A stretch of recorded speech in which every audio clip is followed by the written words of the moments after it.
Hey everybody, this is Russ from Retro Game Core. Today we're going to do a comparison between two very similar devices and some of the best that you can buy right now at around $150. And typically with my videos it is very difficult to make a comparison between two different handhelds, and that's because it's often like comparing apples to oranges. But as you'll see in this video, these two devices not only are at the same price point, but they have the exact same chipset as well. And so really half of my work has already been done for me because we already kind of have an idea of what the general expected performance is going to be. And so in this video, we're going to focus mostly on the experience of actually owning each of these handhelds and which one is better for you. Because on paper, one of them might seem to be the best choice for you, but it might be that the other one is actually better. Now we have two different series of devices we're going to look at today. First are going to be the Retroid Pocket 3 Plus, and I have a couple of these right here, but there's actually 8 different colors that are available, and so we'll look at all the colors and everything else like that, but this is the first one of the two contenders, the Retroid Pocket 3 Plus. And next, the other device we're going to look at is the RG505. Now, this one comes in a few different colors, not quite as many as the Retroid Pocket 3 Plus, but this one also has some interesting specs. It has an OLED panel, for example, as well as Hall sensor analog sticks. And so I'm very excited to make this comparison video for you today. In fact, one of my very first videos ever was a comparison between an Anbernic and Retroid product. And back then we were reviewing the RG351P and the Retroid Pocket 2. And so in the spirit of that video, we're going to do the exact same thing. We'll do a deep dive into each of these, compare them head to head, and figure out which one's going to be the best fit for you. And so without any further delay, let's jump right into it.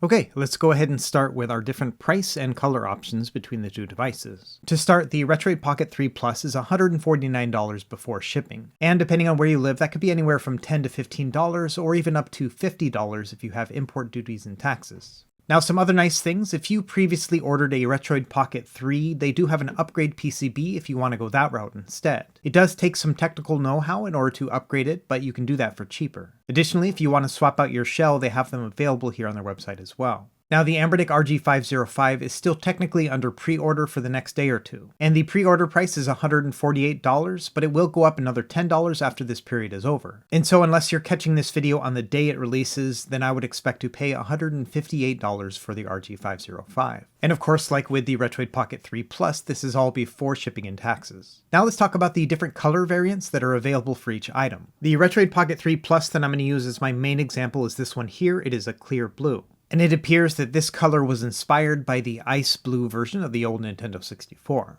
Now additionally, another new color that they introduced with the Retroid Pocket 3 Plus is this one here, a transparent purple. And like with the blue model here, this one looks to be inspired by the Nintendo 64 as well. Now bear in mind, if you do buy one of these, it won't be as light looking as this one here. This one doesn't even have a PCB inside, it's just literally the shell. But it does give you a good indication of what the color is going to look like if you do pick one up.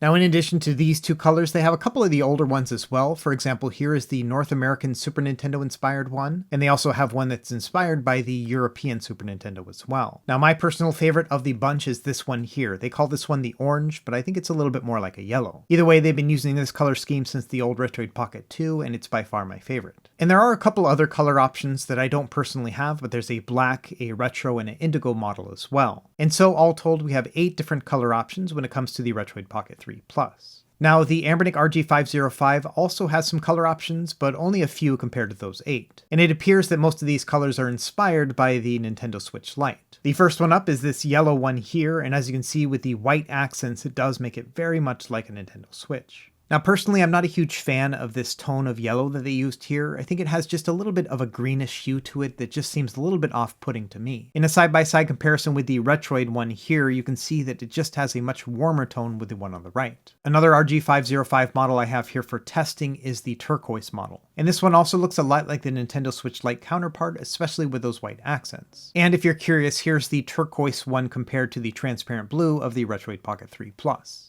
Now there's also a third color model, which is the gray model. Now unfortunately I do not have that one specifically, but I do have an RG353V, which is a recent model that they've made. And this one has that same color scheme, so you can kind of get an idea of what it's going to look like here with these colors, but with the 505 shape. Either way, I appreciate that they have multiple color options for each, but Retroid definitely has more. Next, let's talk about size and ergonomics between the two. Now at face value, when you're just looking at them dead on like this, you may notice that they are not that quite different in size. And specifically, when it comes down to length, they're pretty close. They're each a little over 7 inches. I'd say the Retroid Pocket 3 Plus is about 7 1/3, whereas the Anbernic 505 is more like 7.5 inches across. But really, that's about it when it comes to similarities between the two. For example, in terms of height, the Retroid Pocket 3 Plus is a little over 3 inches, whereas the Anbernic RG505 is about 3.5. If you take into consideration the higher shoulder buttons on the RG505, it's more like 3 2/3 inches. And I've kind of talked about each of these in their separate review videos, but the main differentiator here is going to be the thinness between the two devices. As you can see, the RG505 is about 18.44 millimeters in thickness. Meanwhile, the Retroid Pocket 3 Plus is a sleek and slim 14.6 millimeters instead. Now that 14.6 millimeters is not the true thickness of the Retroid Pocket 3 Plus. In fact, if you take it at the very thickest, it's going to be a little bit more than the RG505 at 20.84. However, when you're actually holding it in the hands or maybe even sliding it into your pocket, it's going to feel a lot thinner than the RG505. So yes, it does have parts that protrude a little bit more, but it feels a lot smaller than the other. In terms of weight, the Retroid Pocket 3 Plus is 235 grams compared to the 294 in the RG505.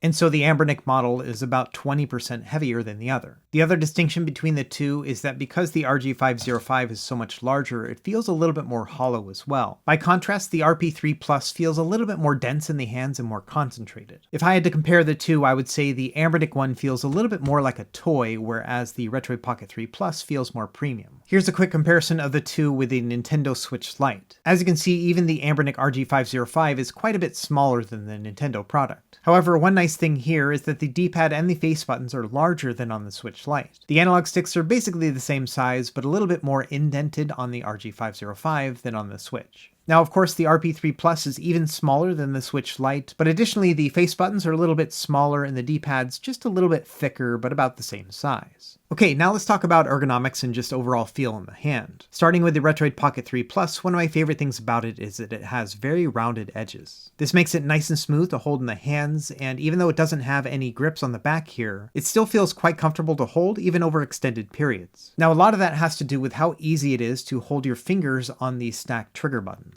And both these shoulders and triggers here have a nice soft clickiness to them that is very pleasant to the fingers. And so as I'm holding the device, my index fingers just naturally rest on the trigger buttons, and then my other fingers have plenty of space here on the back. And so overall, it does feel like a very comfortable experience. Now on both of these devices, the D-pad is above the analog sticks. That means your thumbs are just naturally going to work very well when you're using the D-pad. And of course, a secondary result to this design here is that the analog sticks are a little bit further away. However, on the Retroid Pocket 3 Plus, it's not that big of a deal, and that mostly has to do with the fact that your index fingers can still reach the trigger buttons very easily. And so if you are interested in playing games that require dual analog stick controls but also trigger buttons at the same time, then I would say the Retroid Pocket 3 Plus is probably a better fit in that regard. And so I would say in general, the Retroid Pocket 3 Plus is comfortable in any of these positions. You can do dual analog stick controls, no problem. You can also use D-pad centric gaming. Or if you just wanted to use a single analog stick with the face buttons, that works great too. Really, the only issue I have with this device when it comes to controls is the placement of the start and select buttons up here on the top right. Overall, I find this to be a very awkward place to put some of the most primary buttons on a device. Ideally, I would prefer to have them up here on the top near the screen, or even on the bottom below the analog sticks would have been better. As it stands right now, in order to access the buttons, you kind of have to slide your finger from behind the device and then press them from there. And yeah, that is pretty awkward, although after a couple weeks of use, I did get used to it on my old Retroid Pocket 3. But yeah, in summary, I really like the thinness of the device overall. It makes it nice and sturdy, and the roundedness also makes it nice and comfortable too. And like I mentioned in the review, I do have minor gripes about the controls. For example, I think the analog sticks here are a little bit too small for the machine. I think if they had just a little bit more height to them, maybe a millimeter or two, it would be much more comfortable.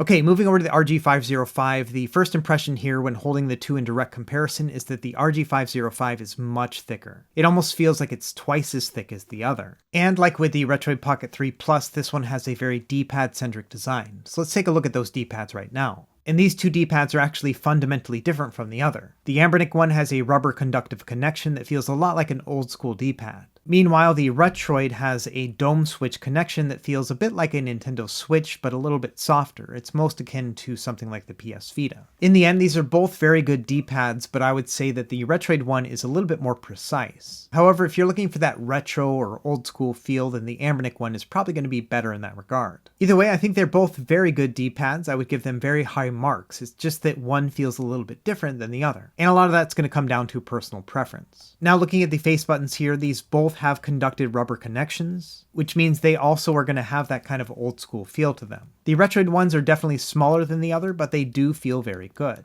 In fact, like with the D-pad, I would give these both very high marks. As you can see here, they both stick out about the same amount from the case, and when you press down on each of these buttons, they do travel about the same amount as well. And so I would say overall, these are very similar face buttons. The only distinction here is really going to be the diameter around them. The Anbernic buttons are just a little bit bigger, but honestly, I don't think that the Retroid ones are too small. And so in a nutshell, I would say it's kind of a wash between the two.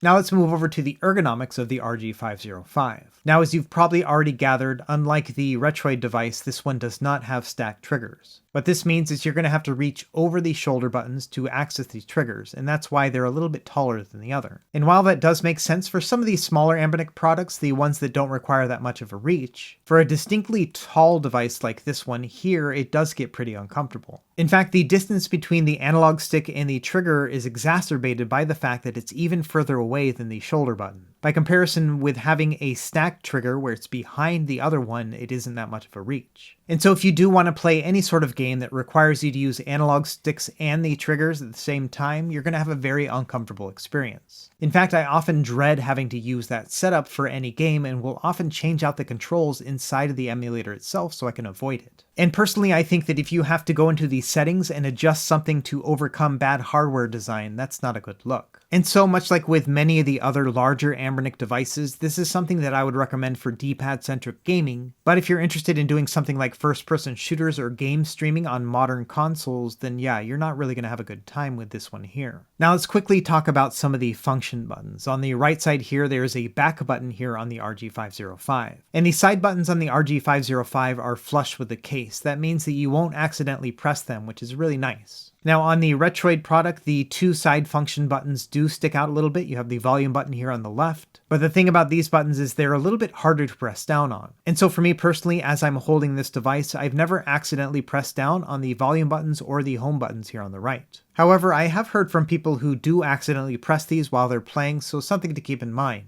One other unique aspect of the RG505 is that they put the power button here on the bottom of the device. And it makes sense from a perspective of that you want to have it out of the way, but what I found is that when I naturally pick up the device, my thumb just almost always touches that power button. And so what that means is that often when I pick up the RG505, I will put it to sleep or wake it up when I don't want to. And so essentially I've had to train myself to pick it up a different way than I would naturally do it. And so if anything, I would say it's just a very mild annoyance, but something I wanted to bring up. Now, as I showed in my full RG505 review, this one does have Hall sensor analog sticks. And so essentially these sticks have magnetic sensors instead of physical ones, which means you won't get stick drift over time. However, I would say the quality of these sticks are actually fairly poor. In particular, these sticks have a very heavy bias towards the access points. As you can see here, as I'm moving things around, I can reach the corners and the sides, but when I try to get anywhere inside of the diagonal grids, it's very hard. And so it is possible to get inside of those diagonal boxes, but I have to be very deliberate about it, and so when you're actually playing a game, I don't think it's going to be very easy. And so what that means to me is when you're playing an analog-based kind of control scheme, it's not going to feel very analog.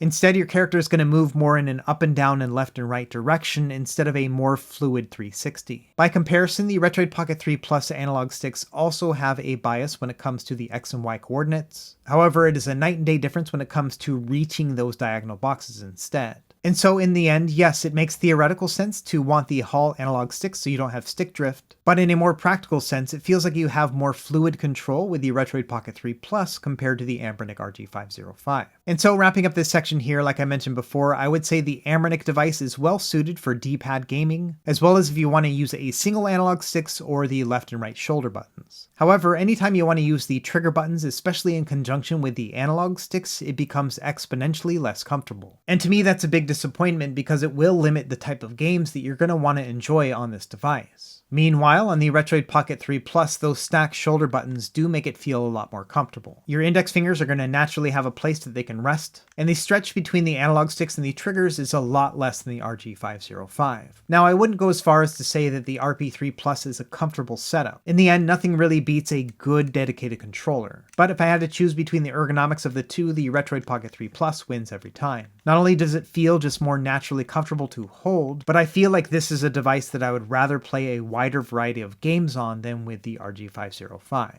Okay, now let's take a look at the screens, but before we do that, let's do a mid-video cat break. And if you haven't met her before, this is my cat Chicken. She likes to hang out when I do all of my testing. Now, every once in a while, I like to test to see whether or not she has any interest in either of these devices. And as you can see, she's just generally indifferent to either model. And I guess that makes sense, you know, she doesn't have opposable thumbs, so things like analog sticks and triggers don't really mean much to her at all. Either way, I hope you enjoyed the quick cat break, and so let's move over to the screen testing next. Now, if you're watching this video, I'm just going to assume you've already watched the RG505 and RP3 Plus videos too, which means I've kind of already gone in depth about the different screen features here. But I do want to take some time and do a little bit of comparison between the two so you get a better idea of what to expect. First and foremost, let's talk a little bit about pixel scaling when it comes to retro games. Now, in order to blow up the image for each of these screens, we have to do what we call non-integer scaling. We're just going to blow up the image to max out the space available. And what that's going to do for retro games is create something called pixel imbalance. And one of the best ways to test this is by looking at Mega Man X. As you can see, the little pills on the life bar are not equal, but they should be. And so in order to show you what that actually is supposed to look like, let's go into the RetroArch settings and set it to integer scaling. So we're going to go into here, settings, and then video, and then scaling, and then turn integer scaling on. This is going to make the image smaller, but as you can see, the pixels are now balanced. We can also do the same thing with the Retroid Pocket 3 Plus. And so here we are now with two different images running a Super Nintendo game at integer scaling. But the scaling for each of these is a little bit different, and that has to do with the resolution. The RG505 uses the PS Vita's OLED display, which has a resolution of 960 by 544. Alternatively, the RP3 Plus has an LCD panel with a 1334 by 750 resolution.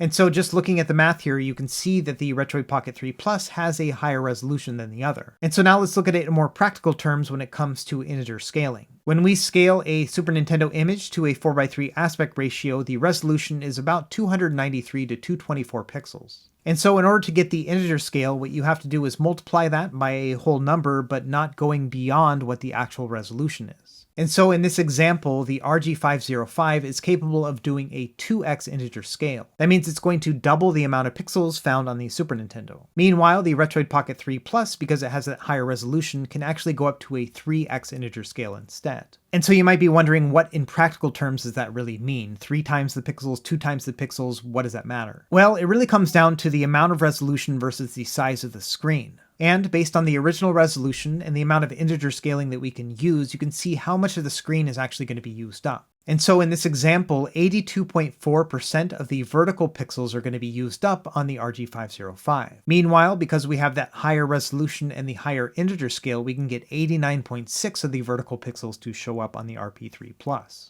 And so in practical terms, what that essentially means is that you'll have a larger image on the RP3 Plus than on the RG505 when using integer scaling. And so the RG505 can get about 3¼ inches when it comes to an integer scaled Super Nintendo. Meanwhile, despite having a smaller screen, the RP3 Plus gets about 3½ inches. And so if you're the kind of person who's a pixel purist, someone who wants to have very nice and balanced pixels and you want to use integer scaling, then the RP3 Plus might be a better deal. Now, of course, many people are not going to be that particular when it comes to having perfectly balanced pixels.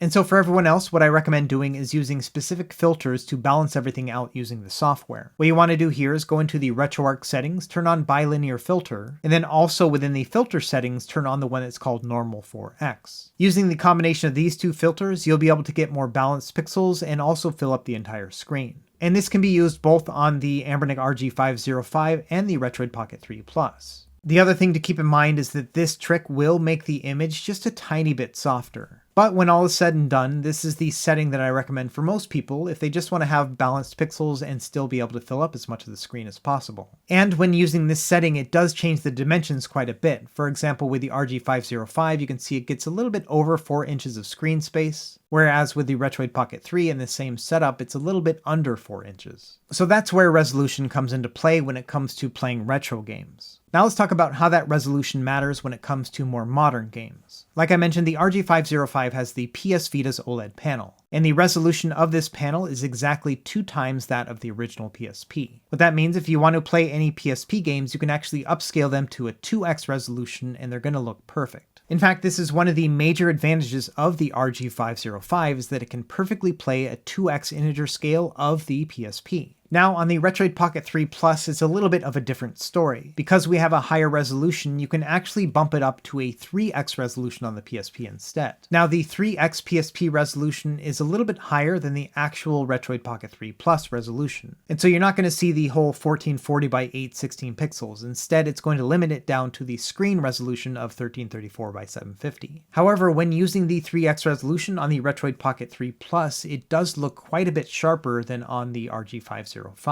And thankfully, this is also a chipset that is capable of doing a 3x resolution on most PSP games. And so in direct comparison of the two here, yes, I would say that the RG505 looks very good. But if I had to choose between the two, I really like the sharpness of the Retroid Pocket 3 Plus resolution instead. And this is going to be the same thing for any of the other 3D-based systems that you can upscale, so things like PS1 and Nintendo 64 and Dreamcast. Each of these systems are going to be able to be upscaled a little bit sharper on the Retroid Pocket 3 Plus than on the RG505. And so if you like those really crisp 3D pixels, you want it to feel more like a remastered game, then I would say the Retroid Pocket 3 Plus is a better fit in that regard. Now, resolution is not the only thing when it comes to screen quality. The other aspect is going to be the saturation and color balance. And like I mentioned before, the RG505 has an OLED panel. And so as a result of that, the colors are very ultra saturated and just pop out of the screen. And generally, I would say that an LCD screen is of no comparison to an OLED one. However, when it comes to the Retroid Pocket 3 Plus, it's not as cut and dry. And that's because the RP3 Plus screen is also nice and saturated as well. And so as you can see here in a direct comparison between the two, there's not a huge difference between the color here. I definitely say that the OLED panel on the RG505 is a little bit more saturated, but the RP3 Plus is very impressive as well.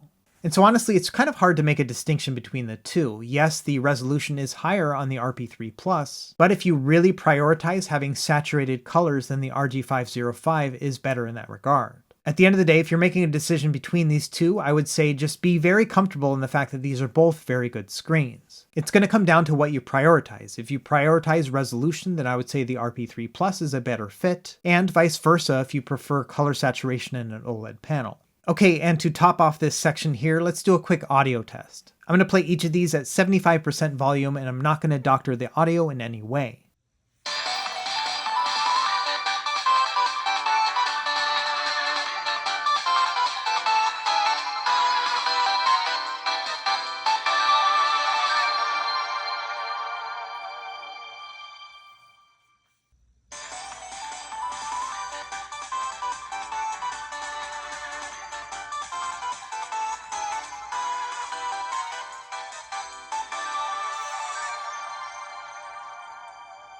Okay, so the first thing you probably noticed is that the Retroid Pocket 3 Plus is quite a bit louder than the RG505. On top of that, I would say the RP3 Plus has more of a bassy kind of quality to it as well. But that isn't to say that the RG505 has poor sound quality. In fact, I think it's very crisp and clear. But personally, I was kind of surprised that it didn't have a more bassy volume to it in the lower end, especially considering the fact that the shell in the RG505 is larger than the RP3 Plus. And so if I had to choose between the two, I think I would prefer the audio on the Retroid Pocket 3 Plus. I think it has a richer tone altogether, and I like the fact that it gets nice and loud if I want it to be.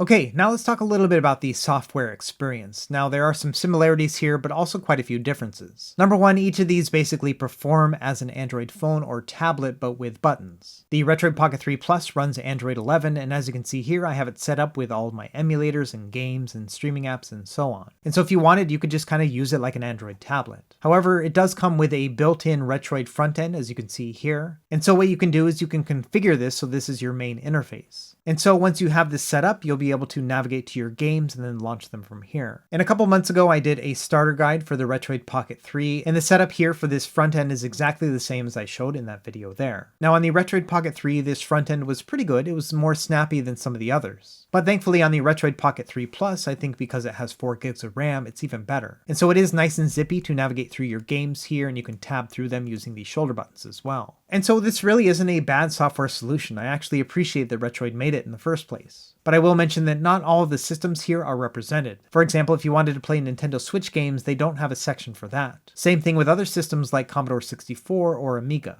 And actually in general, when it comes to Android-based devices like this one here, what I recommend is a different front end, this one here called Daijisho. And I've made a dedicated setup guide video for this one as well, and it essentially works in the same way as the Retroid one. You can pick out your system, then your game, and then launch it from here. However, this one has a much wider variety of systems that are supported, as well as emulators that you can point to. However, the Daijisho frontend has some other features that I really like too. For example, it has a widget section where you can set it up with your favorite apps or to look at your retro achievements. It also has a highlights section where you can look at your most recently played games and kind of browse them from here. Additionally, it has an app section so you can launch your apps directly from here, and within the settings you can easily access all of your Android settings too. And so this is what I actually use on my 3 Plus. Now moving over to the RG505, this one has a very similar setup to the other. As you can see here, it functions a lot like an Android phone or a tablet. And so if you wanted, you could just kind of navigate through your emulators and open up your games this way if you'd like. However, on the RG505, they have this little circle button on the right, and this button will actually bring up Anbernic's own front end. This one's similar to the other one, but not quite as well designed. However, if you want, you can jump into your games this way as well. Another distinction about Anbernic is that they do sell preloaded cards on their website.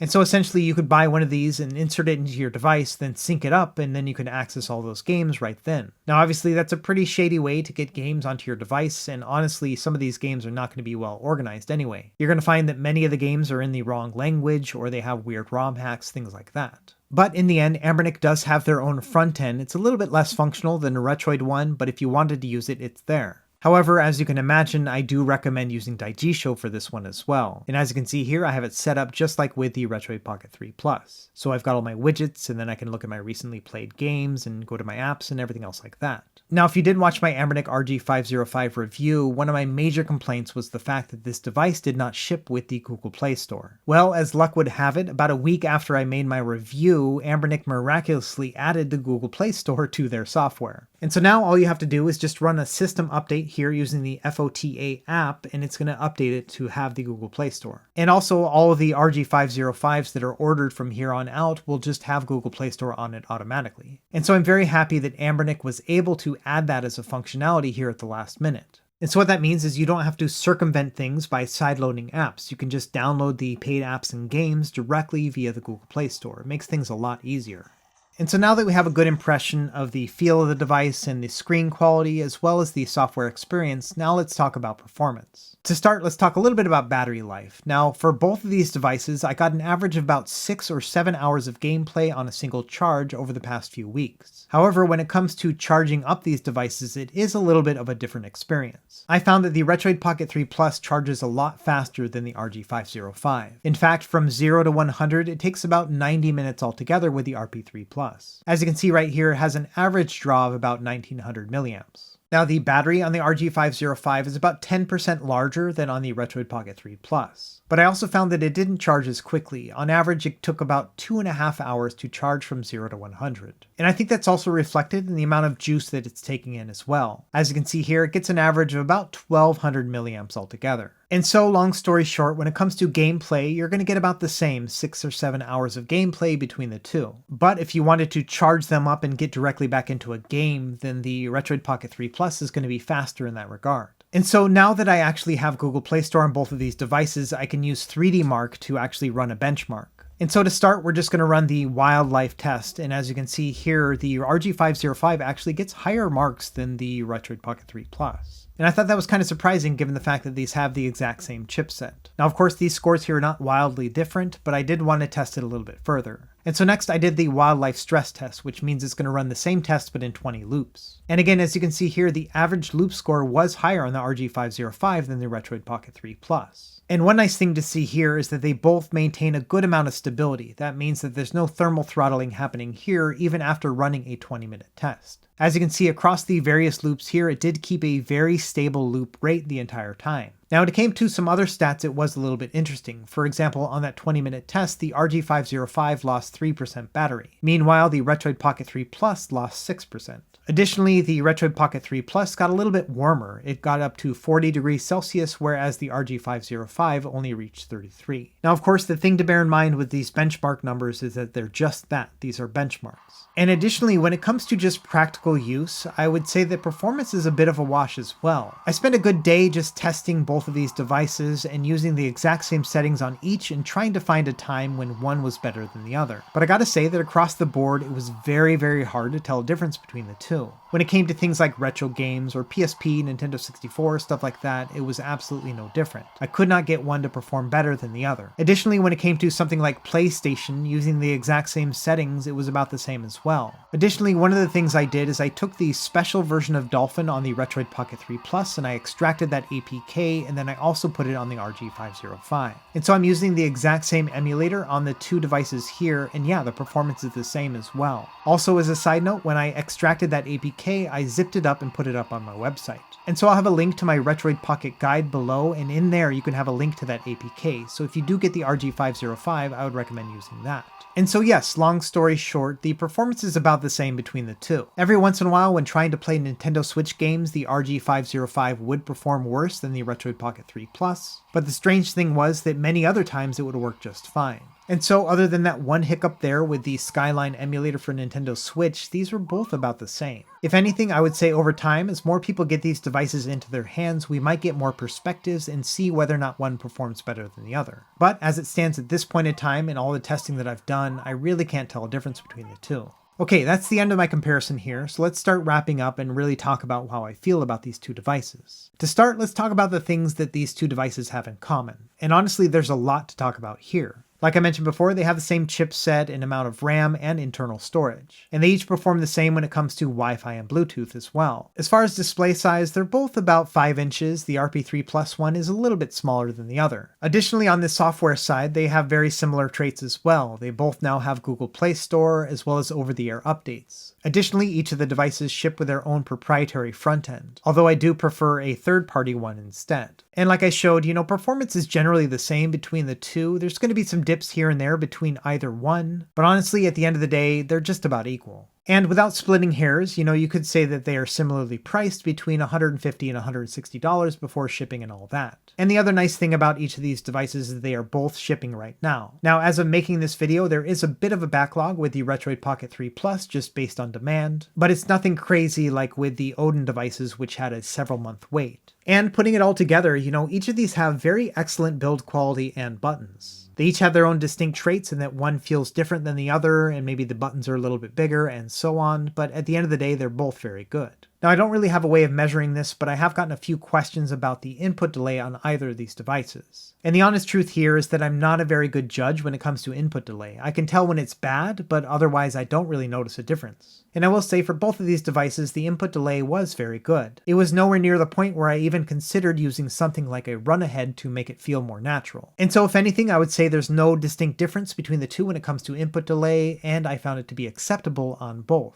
And finally, when it comes to most of the functionality, they are about the same as well. They each have a micro SD card slot for storage and come with a headphone jack and can use fast charging USB-C. And so in many respects, these are very similar devices, but there are some distinctions. Let's go over those now. To start, let's talk about the things that one has that the other doesn't. When it comes to the RG505, this one has an OLED display panel, so if you really like those saturated colors, this might be a good fit. Additionally, this one comes with Hall sensor analog sticks, but as I mentioned before, the sticks themselves aren't that great. The RG505 also has a larger battery at 5,000 milliamp hours. And additionally, one thing that Anbernic does that Retroid doesn't is that they do offer preloaded SD cards. Now personally, I don't recommend getting those cards. Number one is the quality of those cards are not great. They are not going to work for a very long time. And of course, number two, not even looking at the fact that they're using copyrighted material in the first place, the quality of their collections leaves a lot to be desired as well. Many of these games are built for a different region, which means you'll be playing these games in a different language like Chinese or Japanese. Additionally, many of the games that they use are weird ROM hacks that don't work correctly anyway. anyway. And so while it may seem that the more convenient way is to buy a preloaded card from Anbernic, it's really just going to give you a lot of headache.